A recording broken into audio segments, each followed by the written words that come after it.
नमस्कार दोस्तों, स्वागत है आपका हमारे YouTube चैनल में। आज इस वीडियो में हम बात करने जा रहे हैं कि जो ग्रामीण डाक सेवक एम्प्लॉयज हैं वो परमानेंट गवर्नमेंट एम्प्लॉयज हैं या कॉन्ट्रेक्चुअल गवर्नमेंट यानी एम्प्लॉयज हैं। तो ये आपके सामने GDS पे कमेटी रिपोर्ट का चैप्टर 8 है और इस चैप्टर 8 को आप भी पढ़ सकते हैं पूरा। हमने भी इसको देखा है।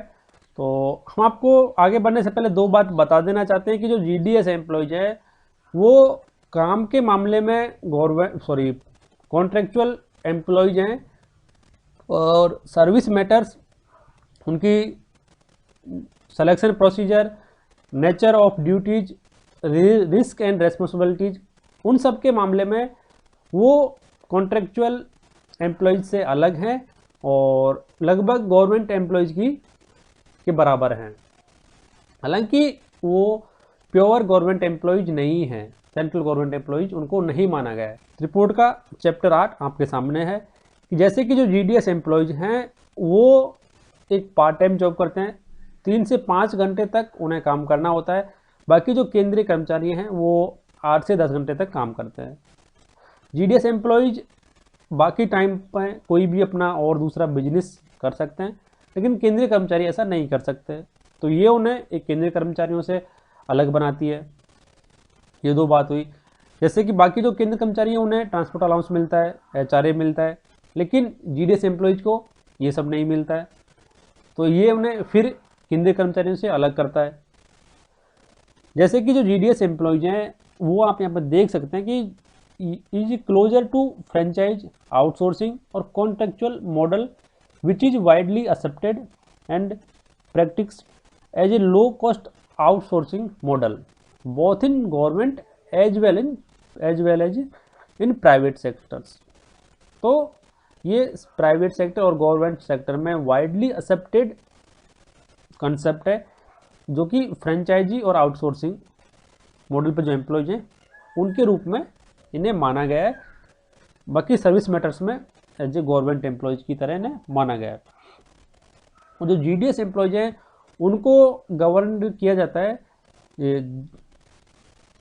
GDS conduct and engagement rules 2011। बाकी जो केंद्रीय कर्मचारी हैं उन्हें गवर्न किया जाता है CCS CCA रूल्स उनके द्वारा। जो रूल एप्लीकेबल नहीं होते हैं GDS एम्प्लॉयज की तरह, इसलिए GDS एम्प्लॉयज को उनके परव्यू से आउट रखा गया है और उन्हें एक रेगुलर सिविल एम्प्लॉयज या सेंट्रल सिविल सर्विस में उन्हें नहीं काउंट किया गया है। जैसे कि बाकी जो केंद्रीय कर्मचारी हैं उन्हें लगभग पहले 4 कैटेगरी थी, अब 3 कैटेगरी रखा गया है, लेकिन GDS को इन A, B, C और D कैटेगरी में से किसी के अंदर में भी इन्हें नहीं रखा गया है। तो इसलिए जो GDS एम्प्लॉयज हैं वो एक कॉन्ट्रेक्चुअल या जैसे कि उन्हें कहा जाता है कि एक्स्ट्रा डिपार्टमेंटल एजेंट्स, इसलिए जो GDS एम्प्लॉयज हैं वो एक regular permanent central civil employees या नहीं हैं। वो कुछ मामले में एक गवर्नमेंट एम्प्लॉय की तरह उन्हें ट्रीट किया जाता है और कुछ मामले में उन्हें एज ए प्राइवेट आपका हो, कॉन्ट्रेक्चुअल एम्प्लॉयज का हो, उसके रूप में उन्हें ट्रीट किया जाता है।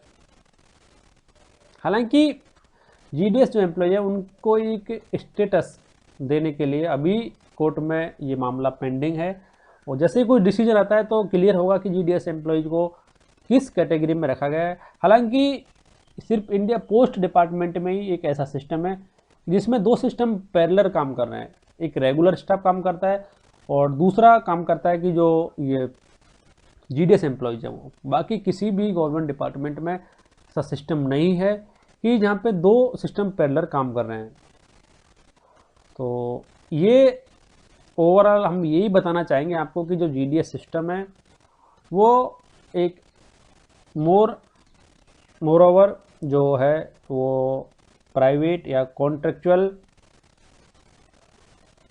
एम्प्लॉयज या फ्रेंचाइजी सिस्टम बेसिस पर काम करने वाले एम्प्लॉयज हैं। तो आप अपना डिसाइड कर लीजिए कि आपको GDS एम्प्लॉयज में या ज्वाइन करना है या किसी दूसरे डिपार्टमेंट में आपको जाना है। यदि आप GDS में रहते हैं तो आपको बाकी केंद्रीय कर्मचारियों की तरह बेनिफिट प्रेजेंट के सिनेरियो में तो बिल्कुल नहीं मिलेंगे। बाकी फ्यूचर में क्या हो सकता है वो कोई भी नहीं जानता है, तो आप अपना डिसाइड कर लीजिए।